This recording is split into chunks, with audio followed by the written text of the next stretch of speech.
Hey guys, I'm Ryan Jacobson with Avid here to talk about our brand new Armor's Master Wrench. Now this is new for 2018. It'll be available in the spring. MSRP is $59.99. It's a great value. And what we have here is an Armor's wrench that is leagues different than any Armor's wrench you may have seen before. Your typical Armor's wrench has plenty of functions, but it doesn't have a whole lot of way to use them comfortably. So what we've done is we said, let's start with the handle, and that's what we did.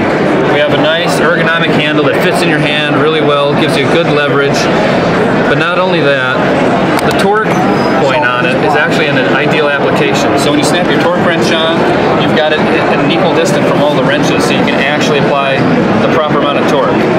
And the other thing when you're using an Armor's wrench that you really want, because you're using it left and right, is a hammer. So instead of having a separate hammer and punch set, why not put it all in one tool? So that's what we did here. You've got these removable hammer heads, and as they pop out, you've got a rubber, a nylon, and a brass, and they simply pop out and snap into the upper part of the hammer right here.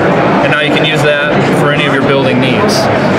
And as an added bonus, when you take the hammer heads out, behind them we have our torque specifications listed right there. So if you need a reference when you're in the middle of a build, it's right there.